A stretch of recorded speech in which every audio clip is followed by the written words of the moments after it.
طوفان کے اعتبار سے ان تمام زمینوں کو شامل ہے. اسی لیے مقام ہلا پر جو مولا علی نے سورج پلٹایا تو آقا خوئی علیہ الرحمہ نے فرمایا کہ اس وقت بابل کی زمین پر وصی رسول کو نماز پڑھنا اللہ نے حرام قرار دیا تھا. کہا کیوں؟ کہ اس لیے کہ جس زمین پر عذاب نازل ہو جاتا ہے اس زمین پر وصی رسول اس زمین کو قابل سجدہ نہیں سمجھتا. عزیزو جب زمین قابل عذاب ہو جائے تو وصی رسول قدم رکھنا گوارا نہیں رکھتا. تو جن کو اللہ نے قرآن مجید میں ظالم کہہ کے خطاب کیا ہو، جن کو اللہ نے قرآن مجید میں ظالم کہہ کے خطاب کیا ہو، وہاں ولایت علی کیسے پہنچ جائے گی؟ لہٰذا اس زمین پر بابل پر مولا علی کو نماز پڑھنا حرام تھا. مولا کائنات نے نماز نہیں پڑھی. جناب سعید نے کہا مقام آیا، امام نے سورج پلٹایا، نماز پڑھی. میں کہوں گا مولا شریعت آپ بتاتے ہیں، احکام کے مالک آپ ہیں، ذمہ دار قرآن آپ ہیں، سارے احکام آپ کے ذریعے سے آئے ہیں. حکم پروردگار یہ ہے کہ جتنا ممکن ہو آخری وقت میں اتنا نماز پڑھ لی جائے. 1 رکعت ہو 1 رکعت پڑھ لیجئے، 2 رکعت کا امکان ہو 2 پڑھ لیجئے، 3 کا امکان ہو 3 پڑھ لیجئے. یہ سورج پلٹانے کی ضرورت کیا ہے؟ اور صرف سورج نہیں پلٹے گا بلکہ اپنے مدار پر کائنات پوری واپس آئے گی. توجہ چاہتا ہوں، اس لیے کہ پوری کائنات اپنے مدار پر واپس آئے گی. یہ کمال علم علی ہے زان گرامی کہ قرآن کہتا ہے کہ اگر ہم کو پڑھو تو زمین کی حدوں کو سمیٹا جا سکتا ہے. معلم قرآن وہ ہے جس نے سورج کی تنابوں کو کھینچ کر کے اپنے مقام پر پہنچایا، نماز ادا کر لی. مولا آپ نے کیوں کیا؟ توجہ چاہتا ہوں، جبکہ آپ نے جنگ صفین میں 35 گھنٹہ لگاتار جنگیں کی ہیں اور مولا علی نے 35 گھنٹے کے درمیان نماز خوف پڑھ کے بتایا کہ 2 قسم کی نمازیں ہیں. ایک علی جو نماز خوف میں پڑھے تمہاری آسانی کے لیے، ایک علی جو سورج پلٹا کے پڑھے اپنے عروج کے لیے. دونوں میں فرق ہے. مولا آج آپ بھی 2 رکعت پڑھ لیجئے، سورج پلٹانے کی ضرورت کیا ہے؟ آخر حکم یہی ہے کہ جتنا ممکن اتنی پڑھ لی جائے. تو شاید مولا علی جواب دے یہ حکم مجبوروں کے لیے ہے، مختاروں کے لیے نہیں ہے. صلوات پڑھیے محمد والے محمد پر. لہذا قرآن کے وارث اہل بیت علیہ السلام نحن راسخون فی العلم، ہم جو ہے علم و حکمت کے راسخ لوگ ہیں. ہمارے ذریعے سے علم و حکمت کا منبع و ماخذ لوگوں تک پہنچا ہے. ہم علوم الہی کے مصدر ہیں، ہمارے ذریعے سے لوگوں تک علم پہنچتا ہے. عزیزان گرامی، تو امام نے فرمایا کہ جناب آدم کو 25 حرف دیے گئے اور جناب ابراہیم کو صرف 7 حرف دیے گئے، 6 حرف دیے گئے، اور جناب عیسیٰ کو 2 حرف دیے گئے. جناب ابراہیم کا 6 حرفوں میں کمال تھا کہ اللہ نے ان کو عالم ملکوت تک پہنچایا، اور عالم ملکوت تک پہنچانے کے باوجود بھی جناب ابراہیم کو کہنا پڑا پروردگار مردوں کو کیسے زندہ کرتا. آواز قدرت ابراہیم کا تمہیں یقین نہیں ہے؟ کہا یقین ہے لیکن اطمینان قلب چاہتا ہوں. یہ جناب ابراہیم کا 6 حرفوں کا کمال ہے. اس منزل پہ پہنچنے کے بعد اطمینان قلب کی دہائی دینے کے لیے جناب ابراہیم نے اللہ کی بارگاہ میں التجا کر دی کہ مردوں کو کیسے زندہ کیا جاتا ہے. جناب ابراہیم کے سامنے پرندے آ گئے، آپ سنتے رہتے ہیں. یعنی جناب ابراہیم نے ابھی اپنے علم کو اس کمال تک نہیں دیکھا تھا، اس لیے اللہ کی بارگاہ میں دعا کر دیا. اور یہاں یہ دستور یہ ہے کہ اگر آسمان کے پردے ہٹا دیے جائیں تب بھی ہمارے یقین میں اضافہ ہونے والا نہیں ہے. صلوات پڑھیے محمد والے محمد پر. یہ وہ لوگ ہیں جن کو اللہ نے حقیقت میں وارث قرآن بنایا ہے، ان کو اللہ نے معلم قرآن بنایا ہے. بس آخری بات زانے گرامی، آپ محسوس کریں کہ ایک جناب عیسیٰ کو 2 حرف، اور جناب آصف ابن برخیہ جو عظیم نبی کے وارث تھے، وصی تھے، جانشین تھے، جناب آصف ابن برخیہ کس کے نبی تھے؟ کس کے وصی تھے؟ جناب سلیمان نبی اللہ. جناب سلیمان نبی اللہ ایک عظیم نبی گزرے ہیں، آپ بہتر جانتے. 2 روایتیں اس کے بعد بات تمام کریں گے. جناب سلیمان نبی اللہ کی عظمت اور بزرگی یہ تھی، ہر زمانے میں جو نبیوں کو معجزہ دیا گیا ہے وہ معجزہ اس زمانے کے اعتبار سے دیا گیا ہے. جناب سلیمان نبی اللہ کے زمانے میں بادشاہیت عروج پہ تھی، اس لیے اللہ نے جناب سلیمان نبی اللہ کو مملکت کا مالک بنایا تھا، ذمہ دار بنایا تھا اور بادشاہ اور حاکم. ایسی بادشاہت تھی کہ آپ کا قصر جو تعمیر کیا گیا وہ پانی کے اوپر تعمیر کیا گیا. جب آپ چلتے تھے تو ایسا لگتا تھا کہ پانی پر، اور پورا قصر آپ کے جو ہے چلنے کی بنا پر اس طریقے سے ہلتا تھا. اور جب ہلتا تھا تو کچھ اسٹیچو بنائے گئے تھے جانوروں کے، جو ان کے منہ سے جو ہے مشک و عنبر نکلتا تھا، جناب سلیمان نبی اللہ کے اوپر آ کے گرتا تھا. اس طریقے سے اتنی ہیبت، ہواؤں کو مسخر کرنے کی صلاحیت آپ کے اندر موجود تھی. اتنا بڑا نبی، اتنا جلیل القدر نبی، توجہ کیجئے گا، جو ہواؤں کو مسخر کر لے، چونٹیوں کی آواز کو پہچان لے، اسے سلیمان نبی اللہ کہا جاتا ہے. اتنا جلیل القدر نبی. اللہ کی بارگاہ میں دعا کرتا پروردگار تو نے مجھے اتنا بڑا بادشاہ بنایا ہے، میں ایک کام کرنا چاہتا ہوں. کیا کرنا چاہتے ہو؟ کہا میں تیری پوری مخلوق کو کھانا کھلانا چاہتا ہوں، دسترخوان سلیمان پر پوری کائنات کو بلانا چاہتا ہوں. آواز قدرت ہے، سلیمان تمہارا کام نہیں ہے یہ، میں نے تمہیں بادشاہت دی ہے، یہ صحیح ہے، تمہیں سربراہ مملکت بنایا ہے، صحیح ہے، لیکن تم یہ کام نہیں کر سکتے. پروردگار اجازت دے دے، تیرا محبوب بندہ جاؤ سلیمان کھانا تیار کرو. آواز قدرت آ گئی، اجازت ملی، جناب سلیمان نبی اللہ پوری کائنات کے لیے کھانا تیار کیا. اب آپ سوچ سکتے ہیں کہ کتنی لاتعداد مخلوقات پوری دنیا میں موجود ہیں.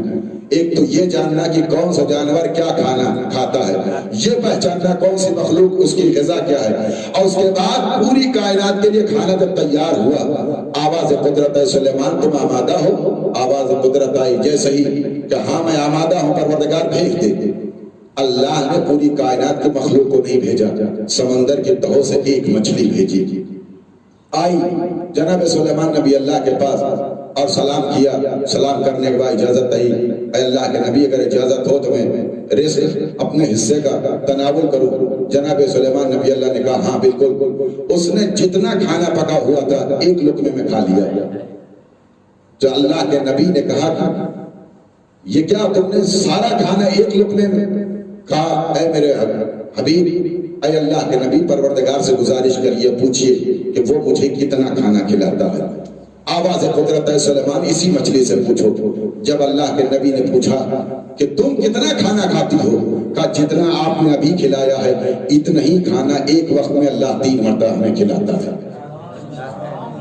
یہ اللہ کے نبی کا اور پروردگار عالم کے جلیل القدر بندے کا عروج تھا کہ پوری کائنات کے مخلوق کو کھانا کھلانے کے لیے دعوت دی.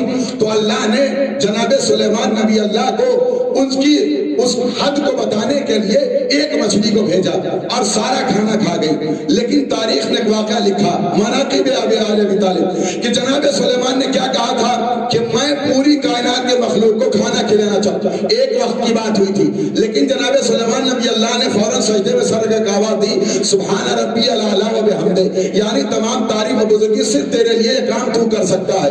لیکن تاریخ نے خلیفہ دوم کے ذریعے سے روایت نقل کی کہ میں مدینے سے نکلا اور کھنڈر میں جب پہنچا تو میں نے دیکھا کہ حضرت علی بیٹھے ہوئے ہیں، اور جب میں نے علی کو دیکھا تو ان کے ہاتھوں میں حرکت ہو رہی ہے. میں نے پوچھا یا علی آپ کیا کر رہے ہیں؟ کہا میں اس وقت کھنڈر میں بیٹھ کے کائنات کی مخلوق کو رزق بانٹ رہا ہوں، میں کائنات کی مخلوق کو رزق بانٹ رہا ہوں. عزیزان گرامی حیرت زدہ ہو گیا. جناب سلیمان نے کیا کہا تھا؟ میں چاہتا ہوں کہ کھانا کھلاؤں. علی نے کہا میں رزق بانٹ رہا ہوں کائنات کو.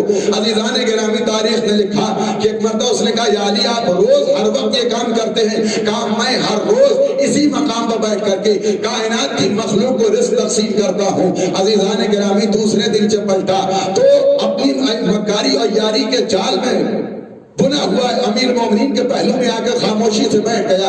اور ایک مرتبہ جب مولا کے ہاتھوں کی حرکت تھمی تو مولا کائنات سے کہا یا علی کیا آپ نے رزق تقسیم کر دیا؟ کہا ہاں ہم نے پوری کائنات کی مخلوق کو رزق بانٹ دیا ہے. عزیزان گرامی جیسے ہی مولا کائنات نے کہا کہ ہاں ہم نے پوری کائنات کو کھانا کھلا دیا ہے تو آنے والے نے کہا یا علی تلاش کر لیجئے، ہو سکتا ہے کوئی مخلوق رہ گئی ہو. لا تعداد مخلوق اللہ کی موجود ہیں. پہاڑوں کی تہوں میں کوئی نہ کوئی مخلوق موجود ہے؟ سمندر کے اندر لاتعداد مخلوقات موجود ہیں. کون سی شے اور نحیف سی نہیں مخلوق اللہ کی جو دکھائی بھی نہیں دیتی، اس کو آپ نے کیسے پہنچایا؟ تلاش کر دیجئے، شاید کوئی مخلوق رہ گئی ہو. مولا کائنات نے پوچھا بتا تیرے ہاتھ میں کتنی انگلیاں ہیں؟ کہا 5 انگلیاں. کہا تلاش کر لے، شاید کوئی کم نہ ہو یا زیادہ ہو. کہا نہیں ہو سکتا. کہا کیوں نہیں ہو سکتا؟ کہا یہ سارا دن ہمارے سامنے ظاہر رہتی ہے. کہا بس جس طریقے سے تیرے سامنے تیری 5 انگلیاں ظاہر ہیں، ویسے ہی علی کے سامنے کائنات کا ذرہ ذرہ ظاہر ہے. اگر تو جاننا چاہتا ہے تو نکال اپنے جیب سے وہ شیشی جس کے اندر تو ایک چیوٹی بن کر کے لایا ہے. علی نے اس کو بھی رزق پہنچا دیا. گھبرا کے جو شیشی کا ڈھکن کھولا تو مولا کائنات نے اس کو جو رزق پہنچایا تھا تو چیوٹی گواہ بن کے بولی. اس کے منہ میں دہن میں ایک سبز پتی لگی ہوئی تھی جو علی کی رزاقیت پر اور علی کے کمال پر دلیل بنی ہوئی تھی کہ علی وہ نمائندہ الہی ہے جو کھنڈر میں بیٹھ کر کے کائنات کو رزق پہنچا رہا تھا. عزیزان گرامی توجہ کیجئے گا، عجیب شخص تھا کہ فاقوں میں جی رہا تھا مگر، توجہ کیجئے گا، عجیب شخص تھا کہ فاقوں میں جی رہا تھا مگر وہ اپنی مٹھی میں سب کا اناج رکھتا تھا. صلوات پڑھیے محمد والے محمد.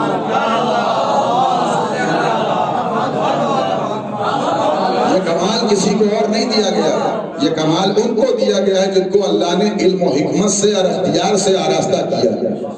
عزیزان گرامی لہٰذا قرآن مجید کے لیے کہ یہ لوگ قرآن مجید کے وارث ہیں، یہ لوگ قرآن مجید کے ذمہ دار ہیں.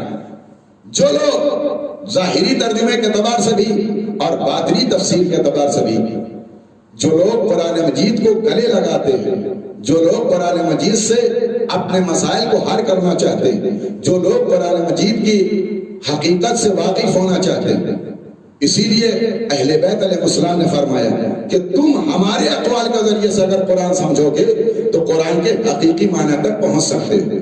اسی لیے ہمارے ہاں جو علماء کو جو بزرگی دی گئی ہے، ہمارے ہاں علماء کو جو ثواب اور اجر دیا جاتا ہے اسی بنا پر دیا جاتا ہے کہ ان کے ہاں 2 ہی منبع ہوتا ہے، یا قول خدا یا قول آل محمد علیہ السلام. اسی لیے روایت میں موجود ہے کہ وہ علماء جو اپنی زندگیاں خرچ کرتے ہیں علوم آل محمد کو نشر کرنے میں، علوم آل محمد کو سیکھنے میں، علوم آل محمد کو بیان کرنے میں، ان کے لیے زمین کے جتنے چوپائے ہیں وہ استغفار کرتے ہیں، سمندر کے جتنے جانور ہیں ان کے لیے استغفار کرتے ہیں، آسمان کے ستاروں کی مانند ان کے لیے نیکیاں لکھی جاتی ہیں. ان کے ایک ایک قلم کی روشنائی خدا بند عالم کی بارگاہ میں درجے کا سبب بنتی ہے. عزیزان گرامی یہ علماء جنہوں نے علوم آل محمد کو اپنے سینے میں بسایا ہے، پیغمبر اسلام نے فرمایا اگر کوئی شخص ہماری بیان کی ہوئی حدیثوں کو 40 حدیثوں کو بیان کر دے، حفظ کر لے تو ہم اس کو اپنی زبان میں فقیہ آل محمد کہتے ہیں، اس کو میدان محشر میں فقیہ شمار کیا جاتا ہے. ہمارے یہاں منبع صرف قرآن مجید ہے، ہمارے یہاں منبع صرف آل محمد علیہ السلام کے اقوال ہے. تو یہ جس عالم دین کا انتقال ہوا یہ بھی اسی سمندر کا اور اسی دریا کا شناور شخصیت تھی کہ جس نے علوم آل محمد علیہ السلام کو ایک ایسے پرشوم ماحول میں سیکھا بھی اور سیکھ کر کے لوگوں تک جو ہے پیغام پہنچایا. عزیزان گرامی امام نے فرمایا کہ وہ لوگ کامیاب ہیں جنہوں نے ہمارے پیغام کو سیکھا بھی ہے اور لوگوں تک پہنچایا ہے، ہمارے پیغام کی تبلیغ کی ہے. لہذا بہترین درخت وہ ہے کہ جو خود بھی شجرآور ہو اور لوگوں کے لیے ثمرآور بن کر تناور رہے، تاکہ اس کے ذریعے سے، اس کے سائے کے ذریعے سے، اس کے پھلوں کے ذریعے سے، اس کی تمام چیزوں کے ذریعے سے استفادہ کر سکے. ایسا عالم ہماری نگاہوں میں کمال پر پہنچا ہوا ہے. صلوات پڑھیے محمد والے محمد پر. بات بہت طولانی نہ ہو جائے، بس ایک واقعہ اور بات تمام کر دیں گے کہ اہل بیت علیہ السلام کے علماء کو اللہ نے بزرگی دی ہے جنہوں نے قرآن مجید اور آیتوں کے ذریعے سے، احادیث پیغمبر اسلام کے ذریعے سے لوگوں کی تبلیغ کی اور لوگوں کو ہدایت دی ہے. ایک آدمی کی ہدایت ایک امت کی ہدایت کے مترادف ہے. ایک آدمی کو حرام سے بچانا ایک امت کو حرام سے بچانے کے مترادف ہے. ایک آدمی کو صرف بسم اللہ کی تعلیم دینا امت کو بسم اللہ کی تعلیم کے مترادف ہے. اگر کسی نے ایک آدمی کو، ایک بچے کو بسم اللہ کی تعلیم دیا ہے تو خدا بند عالم اس بسم اللہ کی برکت معلم کو بھی بخش دیتا ہے، اور معلم کے سکھانے کی بنا پر جتنے لوگ اس کے دفن ہونے کی بنا پر قبرستان کے اندر دفن ہوتے ہیں ان کو بھی بخش دیتا ہے.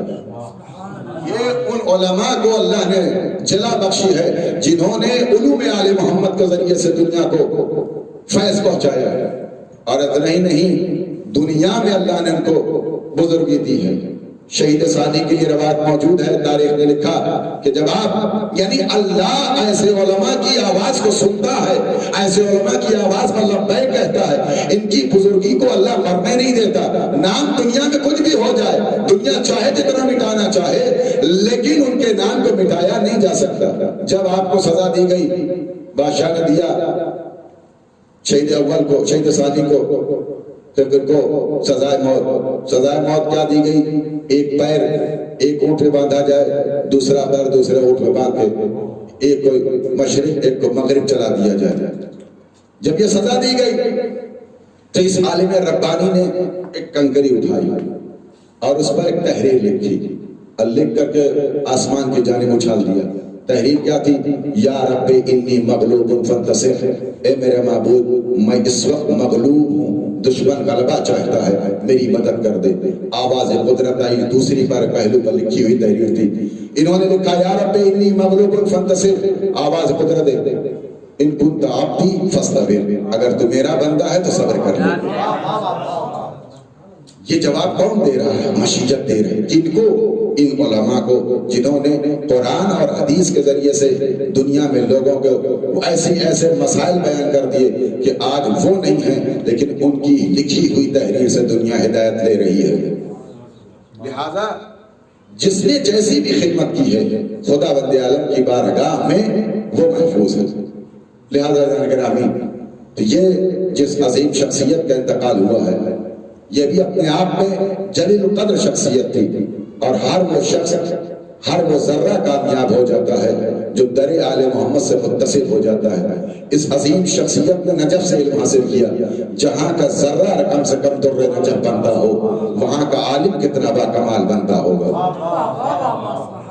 یہاں کا ذرہ اگر جتنا گھسا جائے اتنا چمکتا ہو، یہاں کے علماء جتنا اپنے آپ کو اللہ اور امام کی بارگاہ میں تیار کرتے ہیں اتنا ہی علم و حکمت کے اعتبار سے تیار ہو کر دنیا میں آتے ہیں۔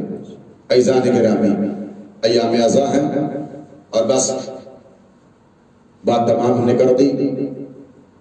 اس عظیم بزرگ فقیہ کے اور عالم کے ایصال ثواب کے لیے یہی مصائب بھی ہے، اور یہی اس عظیم شخصیت کے لیے بہترین ایصال ثواب ہوگا کہ در آل محمد کا فقیہ ہونا کتنا بڑا کمال ہے کہ جو امیر مومنین کے در سے متمسک ہو جائے، لیکن اس کا کتنا بڑا کمال ہو کہ جس کو خود حسین رجل فقیہ کہہ کے بلا کر کے اپنے خیمے میں اور اپنے دامن میں سمیٹنے۔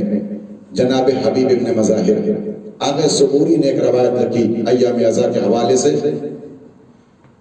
کہ جناب حبیب کو ایک عظیم اور بزرگ شخصیت نے خواب میں دیکھا۔ جب خواب میں دیکھا تو پوچھا کہ آپ تو بڑے کامیاب ہیں اور بہت بزرگ شخص ہیں، آپ کو امام حسین نے رجل فقیہ کہا ہے، آپ کو امام حسین نے خط لکھ کر کے بلایا ہے، آپ کو علی کی جیسی بیٹی نے سلام کہہ کے خطاب کیا ہے، آپ امام حسین کے دوست رہے ہیں، کربلا میں آپ شہید ہوئے، کیا اس کے بعد کوئی تمنا آپ کو رہ جاتی ہے؟ اس عظیم شخصیت نے کہا ہاں، اس کے بعد ایک تمنا ہے۔ عزیزان گرامی، تمنا کیا ہے؟ عالم دین اٹھ کے بیٹھ گئے اور سوال کیا، اتنی بزرگی ملنے کے بعد، اتنا وقار، اتنی رفعت اور بلندی حاصل ہونے کے بعد جو امام حسین کی معیت میں شہید ہو، جس کو مولا خط لکھ کر کے بلائیں، جو صحابی امام ہو، صحابی رسول ہو، اتنا بڑا عہدہ درجہ پانے کے بعد شہادت سب سے بڑا درجہ، اس کے بعد اب کیا تمنا آپ کو رہ جاتی ہے؟ کا ایک تمنا، کا کیا تمنا؟ کہ تمنا یہ ہے کہ جب میرے مظلوم امام کی مجلس برپا ہوتی ہے اور فرش عزا پر بیٹھ کر کے لوگ میرے غریب مولا پر روتے ہیں، میری تمنا ہے کہ میں بھی ان عزاداروں میں بیٹھ کر کے ان کے درمیان مولا پر گریہ کروں۔ کیوں؟ کا اس لیے کہ جو رحمت پروردگار ان عزاداروں پر نازل ہوتی ہے وہ کسی اور کو رحمت نہیں ملتی۔ عزیزان گرامی، یہ امام حسین علیہ السلام کی عزا کا ثمرہ ہے کہ جناب حبیب نے ان عزاداروں میں شامل ہونے کے لیے جنت سے تمنا کی ہے کہ ہم ان عزاداروں میں شامل ہو جائیں۔ اللہ اکبر، کیوں نہ ہو، کیوں تمنا نہ کی ہو؟ جتنے قریب سے مظلوم کربلا کی مظلومی کو جناب حبیب نے دیکھا ہے، ہم نے اور آپ نے صرف سنا ہے، اور انہوں نے اس فقرے کو اپنے کانوں سے سنا ہے جس میں مظلوم کربلا نے فرمایا انا قتیل الابرا، مجھے رلا رلا کے شہید کر دیا گیا۔ اللہ اکبر، بس دو فقرے مصائب کے بعد تمام کر دیں گے عزیزان گرامی۔ مجھے رلا رلا کے شہید کر دیا گیا، کہاں رلایا گیا؟ کون سا رخ ایسا ہے جہاں امام حسین نے گریہ نہیں کیا؟ ماں کی مزار چھوٹا رونے لگے، مدینے کو الوداع کہا گریہ کرنے لگے، کعبے کو اس میں حج کو عمرے میں تبدیل کیا گریہ کیا، مقام اشراف میں خطبہ دیا گریہ کیا۔ عزیزوں، 2 محرم کو کربلا میں گھوڑا رکا، حسین گریہ کر رہے ہیں، جناب زینب پر کی ردا سر سے سرک گئی، آواز دی بھیا یہاں کون سا منظر ہے کہ دل گھبرا رہا ہے؟ حسین نے تسلی و تشفی دی، گریہ کیا۔ علی اکبر کا لاشا اٹھایا، گریہ کیا۔ قاسم کے پامال لاشے کو سمیٹا، گریہ کیا۔ جناب عباس کے کٹی کے بازوؤں کو اٹھایا، گریہ کیا۔ اپنے ساتھیوں کے لاشوں کو اٹھایا، حسین نے گریہ کیا۔ لیکن حسین نے صبر کیسے کیا ہوگا جب یہ آواز آئی ہوگی اے حسین تمہارے خیمے میں آگ لگا دی گئی، بہنوں کے سر سے چادر چھن رہی ہے، حسین تمہاری ماجائی بے ردا ہو رہی ہے۔ اللہ اکبر۔ 11 محرم کو جناب زینب کبریٰ کھڑی ہیں، جلی ہوئی قناتیں ہیں، سہنے ہوئے بچے ہیں، بیمار امام موجود ہے۔ عزیزوں، جناب زینب کی نگاہ ایک مرتبہ اٹھتی اٹھتی ہے، کچھ اونٹوں پر نظر جاتی ہے، اس میں ایک بڑا اونٹ دیکھتی ہے بی بی نے ایک مرتبہ آواز دی میرے لال سید سجاد یہ اونٹ کیوں لائے جا رہے ہیں؟ کہا پھوپھی اماں اب ہمارے گلوں میں رسی باندھی جائے گی، اب ہم کو اسیر کیا جائے گا۔ جناب زینب کبریٰ نے پوچھا میرے لال سید سجاد ذرا علم امامت سے بتاؤ، یہ اپنے اونٹ جو سامنے والا ہے یہ اپنے ساتھیوں سے کچھ کہہ رہا ہے۔ امام نے فرمایا اے پھوپھی اماں آپ نے عجیب و غریب سوال کر لیا ہے۔ کہا میرے لال بتاؤ تو صحیح۔ ایک مرتبہ امام سجاد نے کہا پھوپھی اماں یہ اپنے ساتھیوں سے کہہ رہا ہے اے میرے ساتھیوں ہم جانور ضرور ہیں لیکن آل محمد کی عظمت سے واقف ہیں، اے میرے ساتھیوں آہستہ آہستہ قدم رکھنا، حسین کے بچے بھوکے پیاسے ہیں اور حسین کے بچے یتیم ہیں، کہیں ایسا نہ ہو کوئی بچہ میری پشت سے گر جائے اور رسول کو میدان محشر میں جواب دینا ہو۔ ارے رسول کی نواسی کا دل بھر آیا اور ایک مرتبہ مقتل کو رکھ کر کے فرمایا میرے لاکھوں سلام ہے میرے ماجائے حسین، تم کو یہ جانور پہچانتے ہیں لیکن یہ دنیا تمہاری عظمت سے واقف نہیں ہے۔ ارے عزادار بس آخری فقرہ، ارے جب دنیا میں کوئی گزر جاتا ہے تو ہر ایک شہید کے ہر ایک مرنے والے کے نشانات مٹا دیے جاتے ہیں، سارے نشانات پسے پردہ ڈال دیے جاتے ہیں تاکہ اگر بھائی مرا ہو تو بہن کی نظر نشانیوں بنا جانے پائے، بیٹی موجود ہو تو باپ کی نشانیوں بنا جانے موجود پائے، ایک مرتبہ اگر بیٹا موجود ہو تو باپ کے نشان کو مٹا دیا جاتا ہے تاکہ باپ کے نشان کو دیکھ کر کے بیٹے کا غم تازہ نہ ہو جائے۔ لیکن کربلا کا دستور کچھ الگ ہے عزادارو، ارے کربلا میں لاشیں بکھرے ہوئے ہیں، اسی منزل سے گزارا گیا جہاں سکینہ کا بابا، جہاں زینب کا بھائی امام سجاد کا بابا بڑا تھا۔ عزادارو امام کی نگاہ جب بابا پہ پڑی چہرہ متغیر ہونے لگا، بی بی نے آواز دی میرے لال سید سجاد کیا تم بھی عالم غربت میں ساتھ چھوڑ دو گے؟ اے پھوپھی اماں ارے ذرا بتائیے جس کا جوان بیٹا موجود ہو اس کے بابا کا لاشا کربلا کے بیابان میں بے گور و کفن پڑا ہے۔ اے پھوپھی اماں میں مجبور سے عالم الذین ظلموا یمن قلبیم علامت اللہ الظالمین اللہم کل ولیک الحجت ابن الحسن صلواتک علیہ وعلا آبائہ فی هذه الساعة وفی کل ساعة ولیا وحافظا وقائدا وناصرا ودلیلا وعین حتی تسکنہ ورضقاتا ونمتم فیہا طویلا۔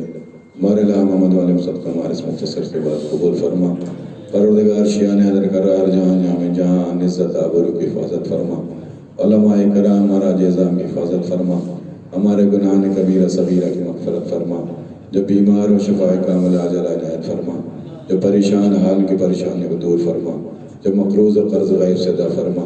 پروردگار جس عالم کے سال ثواب میں پروردگار کے درجات کو بلند فرما۔ پروردگار بہترین دعا امام زمانہ کے ظہور میں تعجیل فرما، ہم سب کو امام کے امان و انصار شمار فرما۔ ایک مرتبہ سورہ الحمد، 3 مرتبہ سورہ اخلاص تلاوت فرما کر مرحوم کی روح کو سر فرما۔